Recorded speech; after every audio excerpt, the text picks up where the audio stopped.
Bienvenidos a ARI 2024, Alicante Refractiva Internacional, en esta sesión clínica de casos clínicos con especial interés. En este caso nos acompaña el doctor Luis Real, de la Clínica Real Visión de Guayaquil, Ecuador, a presentar un caso de una catarata brunescente con un endotelio, como ha dicho él, tremendo, ¿no? Creo que era. Doctor Luis Real, qué gusto saludarte y muchísimas gracias por participar en ARI.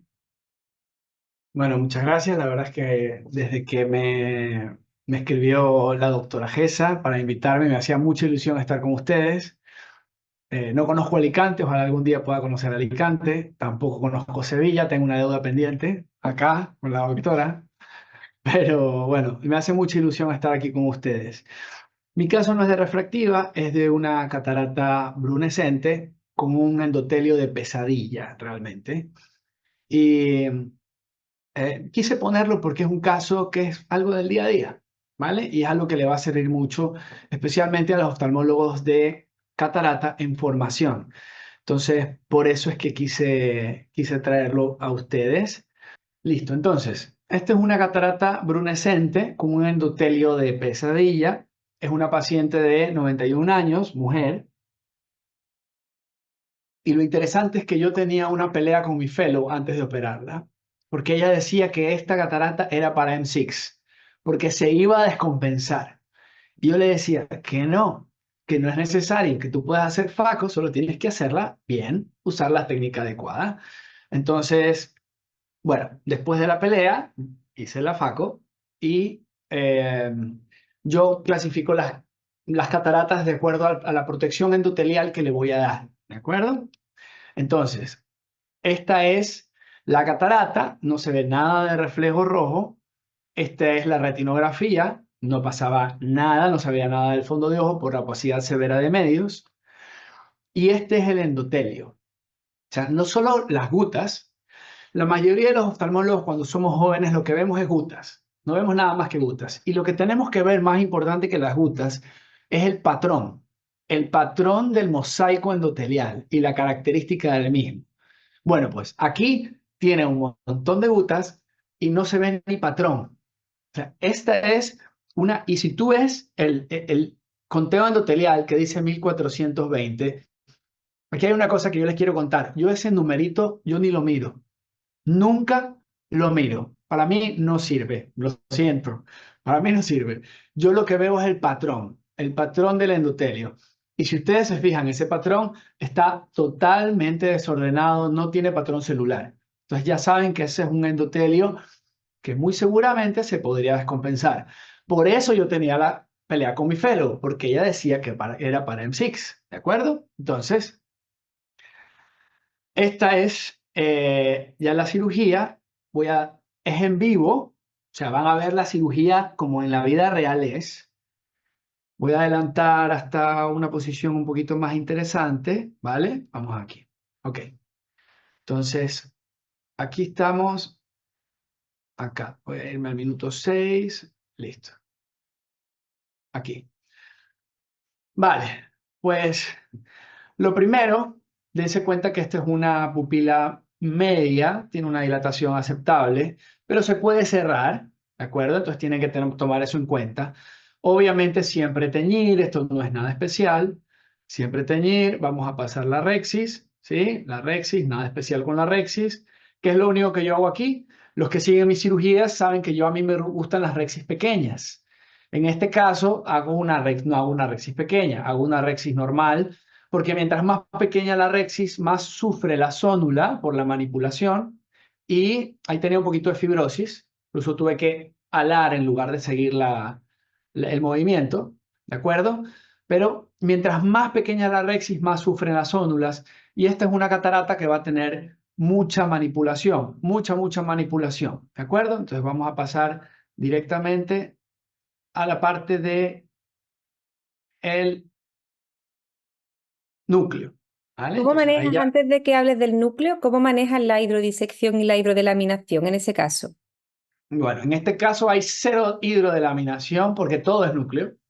O sea, es todo núcleo, es un núcleo gigantesco, ¿vale? Y si quieres te lo enseño. Vale, te lo No, voy a no, no, enseñar. no, ya está, con lo que le comentes ya, encantada. Sí, sí. Vale, vale. No, entonces es la hidrodisección. Y la hidrodisección realmente no cambió nada, siempre la hago igual. O sea, me voy por debajito, me subo en la rexis, en el borde de la rexis, hago para atrás hasta caer, ¡pum!, caigo y de ahí me meto y hago inyecciones muy suaves, con una jeringuilla de 5 cc y con una cánula de 27 y hago ¿Y inyecciones suaves, tratar de no ser muy grosero, nada lo haces más. en varios puntos o con uno si ves que te hace la oleada y ya estás satisfecho? Con uno, si me hace el signo de la ola, ya está. Perfecto. No ando fregando por todos lados, no es necesario. Si veo que no pasa, vuelvo a intentar, me voy por varios puntos hasta que intento. Y si no sale, yo no sigo, porque lo peor que puedes hacer es seguir metiéndole fluido, porque te puede hacer un síndrome de bloqueo capsular. Entonces, para evitar el síndrome de bloqueo capsular, lo que tienes que hacer es dejar de meterle agua, ¿ya?, dejar de meterle BCS, salir a craquear en la mitad el núcleo, y una vez que lo has craqueado en la mitad, muchas veces rota solita. Sí, Pero si no te rota, haces una segunda hidrodisección que todo el fluido se va a salir por el centro, hacia arriba, y ya no te va a hacer bloqueo. Esto se llama, eh, ¿cómo es que se llama la técnica? Ah, se me fue, la describió mi amigo Luis Escaf. Se me fue el nombre, pero es así, la tengo grabada, la tengo en video, algún día si quieres te la enseño. ¿Vale? perfecto. Perfecto. Bueno, entonces vamos a continuar. Entonces, lo primero que yo hago en este tipo de cataratas, yo siempre, casi siempre hago directo Phaco Chop, hago direct chop, ¿de acuerdo? En este caso, lo que hago siempre es, fíjate cómo se mueve, tiene un poquito de debilidad celular por la característica de la catarata brunescente, ¿sí? Está un poquito desenfocado el video, pero bueno, no importa. Se ve perfecto, sí, pero se puede ver. Y lo que yo hago es un pit. Ahí no sé por qué me estoy demorando, algo estoy conversando con mi instrumentadora o con la fellow, pero lo primero que hago es hacer un pit, ¿de acuerdo? No sé por qué, ahí comencé el pit, ¿vale? Entonces hago un pit. Tengo que haber estado enseñándole algo a la fellow, mira, así se hace. Entonces no hago un surco, Yo, no directo. hago un surco esculpiendo un surco largo, sino que hago un pit, ¿de acuerdo? Hago un pit, una foseta, ¿ya? Hago una foseta. Y la razón para hacer una foseta es, primero, al hacer la foseta, yo tengo un poquito de espacio para trabajar en el centro. Segundo, debilito la estructura del núcleo. Eso es vital. Debilito la estructura del núcleo. Y tercero, ok, pero ¿por qué no haces un surco completo y lo debilitas más?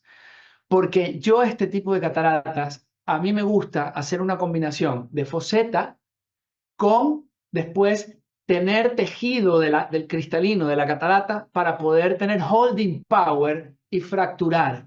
Y me va muchísimo, pero muchísimo mejor que solo fracturando con la división del surco. ¿De acuerdo? Entonces ya lo van a ver ahorita. ¿Sí? Esto es tiempo real. Tiempo real. Ahorita, como les digo, tengo que haber estado enseñando a la fellow porque me estoy demorando demasiado y voy a avanzar aquí a esta parte de acá. Miren, ahí le estoy enseñando y voy a avanzar y ahí con, fíjense, fíjense que yo tengo la foseta más o menos del 60% del núcleo que está descubierto en la pupila, digámoslo así, ¿no? Y dejo ese 40% porque es ese 40%, yo necesito ese tejido para morder la catarata, entiéndase, morder la catarata, y tener holding power para poderla fracturar. Y me va muchísimo mejor, especialmente si la placa posterior de esta catarata está un poquito chiclosa, ¿de acuerdo? Para eso hay otra técnica especial que no está publicada, que cuando tengo tiempo la estoy escribiendo, ojalá algún día la publique, que es para las placas posteriores, pero creo que no la van a ver aquí, ¿de acuerdo? Entonces ahí, fíjense, me pego al núcleo, me introduzco, tengo ya vacío, tengo holding power y hago un mix entre hacer la foseta y facochó, ¿de acuerdo? A mi fellow de catarata Yo me salté todos, me salté Divide y Conquista. Ella ya hacía catarata, por supuesto. Yo no le enseño desde cero al fellow. Yo solo cojo fellows que ya saben operar para que aprendan a operar mejor, ¿de acuerdo? Me salté Divide y Conquista, me salté Stop and Shop y de una le enseñé esta técnica, que en teoría es más avanzada, pero es que si tú aprendes esta técnica, puedes hacer cualquier cosa. Realmente puedes. Entonces yo me salté de una y en cuestión de 3 semanas está chopeando. ¿De acuerdo? Aparte que es una introducción al chopeo en una etapa menos peligrosa. Esta técnica es maravillosa para los fellows. ¿De acuerdo? Bueno, entonces ahí fracturé, le damos la vuelta, ¿sí? Lo hago con mucho cuidado, como en cámara lenta, lo estoy haciendo a propósito. ¿Por qué? Este tipo de cataratas brunescentes, esta no es negra, yo he operado realmente negra, esta es brunescente, en pacientes de edad muy avanzada, esas zónulas tienes que sospechar debilidad zonular. Y si eres muy grosero, si eres muy brusco, la zónula está débil, pero está bien, y tú la vas a dañar. Entonces tienes que tener mucho cuidado. Segundo tip importante, ¿de acuerdo? Entonces, seguimos avanzando con el chopeo desde la periferia para hacerlo muy suavemente y que rote mejor. Nos acercamos, le damos un besito al núcleo, impalamos y una vez que tenemos vacío, hacemos chop. Pueden hacer chop vertical, pueden hacer chop horizontal, de acuerdo a la dureza de la catarata, ¿de acuerdo? Y eso ya es una decisión personal de la técnica que cada uno quiera. Mi consejo personal, cuando son núcleos grandes y el epinúcleo tiene un aspecto perlado, ¿sí? Es un brillito especial que tú aprendes a reconocer.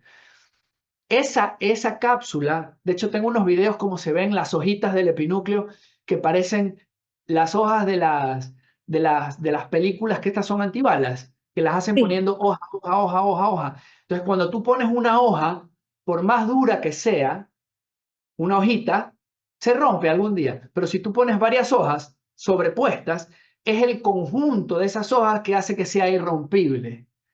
La placa posterior son esas hojitas de pinúcleo y de corteza que se endurecen y forman esa capa de hojas que te digo y se vuelven irrompibles, ¿de acuerdo? En esos casos, sin dudarlo, chop horizontal, sin dudarlo. En los otros casos puedes hacer chop vertical si quieres, que no vas a tener ningún problema. Ok, entonces vamos a seguir avanzando en la cirugía. No sé si me estoy pasando en el tiempo, pero bueno. Tranquilo, no, no, está genial. Y además ya estás viendo eso, cómo manipulas con suavidad para que la zónula no sufra absolutamente nada. ¿Repones viscoelástico para protección endotelial? Sí, sí, ese es el tercer tip y el más importante por este caso, porque acuérdate que la estrella del caso es el endotelio, no es la catarata, ¿de acuerdo? Entonces, ¿qué es lo que hice primero? ¿Sí? ¿Qué es lo que hice primero? Que después voy a regresar para que lo vean, ¿sí? ¿Qué es lo que hice primero? Hice técnica en escudo, Soft Shell Technique, escrita por Steve Archinoff, el tipo más brillante acerca de viscoelásticos que hay en el mundo. ¿Ya? Y él describió esta técnica y es la técnica adecuada que ya les voy a decir cómo la tienen que hacer. La dejé para el final, por un motivo, ¿de acuerdo? Entonces, seguimos haciendo el Nucleus Ensemble. Voy a adelantar un poquito, siempre ponerlo de frente, muy despacio, te vas al ecuador y fracturas. Y si se fijan, si tiene un poquito el epinúcleo pegado, leathery, elástico, ¿vale? Entonces, bueno, voy a adelantar un poco y cuando yo voy a seguir, ahí se ve que estoy fracturando y va a llegar un momento en que yo me como el primer fragmento, ¿sí? Y salgo, ¿vale? Y aquí está la clave. Yo empecé haciendo soft shell technique, ya les voy a enseñar desde el principio cómo hacerlo, pero de acuerdo al grado de protección endotelial que yo quiera, con cada heminúcleo o con cada cuarto de núcleo, yo repongo viscoelástico, pero no es cualquier viscoelástico. Esto es algo que cuando uno empieza a aprender, y escuchamos a cirujanos brillantes, brillantes, decir, ponle más viscoelástico. No es poner más viscoelástico, es cuál viscoelástico. Entonces, el soft shell technique, aquí la paciente se empezó a mover un poquito, pero es una paciente de 91 años, aquí voy, vale. Entonces, primero, viscoelástico dispersivo hialuronato de sodio al 3%, combinado con cualquier cosa, hay varias combinaciones, pero hialuronato de sodio al 3%. Si quieren que digan marcas comerciales, yo no tengo conflicto de interés. Optase Bio 3% de Rainer, Viscoat de Alcon, Hilon Endocoat de Johnson Johnson, etc. ¿De acuerdo? Y ese es el primero que pones. Y luego, abajo, fíjense, pegado contra el núcleo, viscoelástico cohesivo. Y hago una bomba de viscoelástico cohesivo que empuja el viscoelástico dispersivo hacia arriba y forma un colchón en el endotelio. ¿De acuerdo? Luego, vamos a ingresar, miren, ingresas con el faco y con la primera aspiración, el cohesivo se va, pero el dispersivo se queda. Y tienes que responder, tienes que reponer. Bueno, ahí voy a empezar a sacar los fragmentos. Este fue un caso complicadito porque la paciente se movía una barbaridad. Comprenderán, una paciente de 91 años. Miren el color de ese núcleo. Entonces, lo traes, chopeas, comes. ¿Sí? Y tienes que hacer mucho chop para ahorrar un poquito, para ahorrar ultrasonido. Pero es que muchas veces los cirujanos de catarata nos centramos en ahorrar ultrasonido.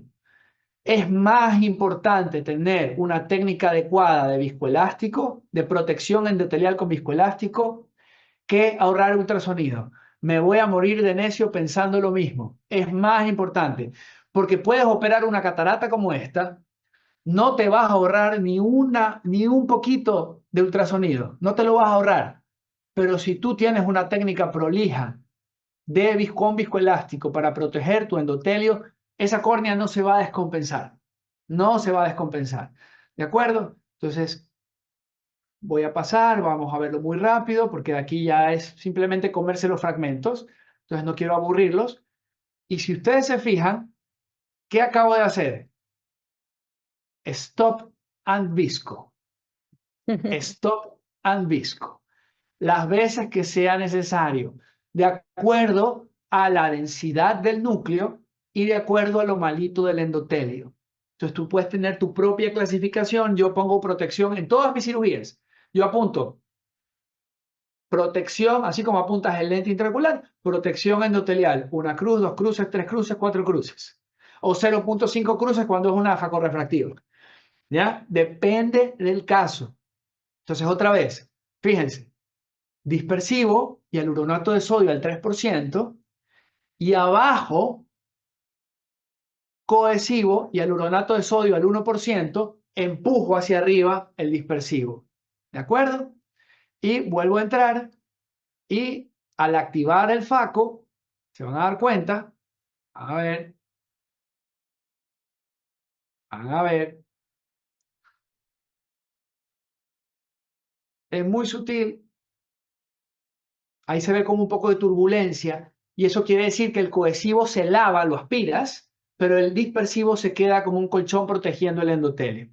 ¿Listo? Entonces, otra clave, que esto le va a servir a los cirujanos jóvenes. Vamos a ir más adelante. Fíjense, quiero que se fijen cómo está mi chopper. Miren a dónde está mi chopper.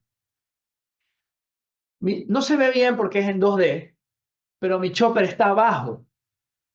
Ya llega un momento de la cirugía en que yo opero con el chopper al revés, sosteniendo la cápsula. ¿Por qué? Este tipo de cataratas longevas en pacientes longevos degeneran la cápsula y no todas las cápsulas son iguales. Y esas cápsulas son muy laxas, son laxas. Entonces, cuando ya no tienes núcleo que proteja la cápsula, que la mantenga en su sitio, la cápsula viene al tip, ¿de acuerdo? Entonces, vale, listo. Entonces aquí vamos a terminar, ya terminamos, listo. Y se acabó la cirugía, ¿vale? Ya no los voy a aburrir más y al final inyectamos el lente en el saco, espérame, ahí, inyectamos el lente en el saco y aspiramos visco y se acabó la cirugía, ¿de acuerdo? No hay mucho más que, y ahora quiero llevarlos acá, espérame, ok,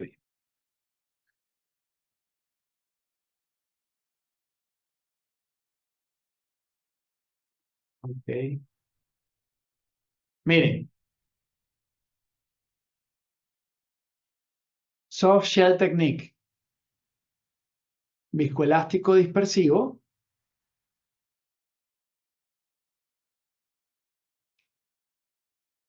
dispersivo, y luego abajo, contra la cápsula, tocando la cápsula, una burbuja de cohesivo. Obviamente, la catarata es muy brunescente y no se ve, pero cuando tienes una bonita catarata con un buen reflejo rojo, se ve el viscoelástico y se ve la burbuja y se ve cómo empuja todo. Y si tienes burbujas centinela, tengo muchos videos de eso, tú ves que avanzas en la catarata y las burbujas centinela siguen sin moverse en la córnea, porque tienes un colchón de viscoelástico que no se lava, porque la característica del viscoelástico dispersivo es la retención en las estructuras. ¿De acuerdo? Y aquí está la córnea 48 horas después, con un leve edema, no es que no tiene edema, tiene un leve edema de córnea, pero este paciente supuestamente se iba a descompensar. Y 48 horas está así. Entonces, la doctora Vargas, que es mi fellow, seguía peleando y decía, no, doctor, es que tiene 48 horas, ¿no? Porque todo el mundo ha tenido córneas feas después de cirugía. Pero tu experiencia te Cuando dice una, que sí, sí, que vais cuando bien. una córnea se va, se va. Sí.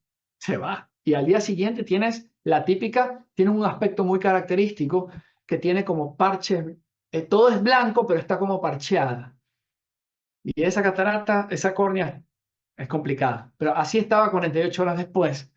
Entonces, la pelea terminó diciéndole, póngame otra igualita y le tomamos foto a las 24 horas. Pues, Así que, bueno, si alguien me quiere preguntar de viscoelásticos, yo soy un apasionado de los viscoelásticos. Con muchísimo gusto me puede escribir por Instagram y yo encantado de la vida le respondo todo lo que quiera. Así que muchísimas gracias. pues muchísimas gracias. La verdad que una cirugía preciosa. No sé qué tiene que haber para que hagas directamente la extracapsular, porque verdaderamente yo estaría ahí dudando como tu fellow, pero has enseñado muchísimo de, sobre todo de esa técnica de escudo de Arshinoff, de esa manera de protocolizar el manejo del núcleo cuidadoso y muy elegante, cómo proteger la zónula que se veía que tenía cierto tiltado esa catarata. Y finalmente, pues eso, el manejo perfecto tanto de la catarata como del endotelio. Así que darte las gracias, enhorabuena y sobre todo gracias por compartir tu caso, que seguro que va a gustar mucho a todos los espectadores. Muchas gracias, doctor Real. Encantado. Muchísimas gracias por tenerme aquí y que nos veamos pronto. ¿Listo?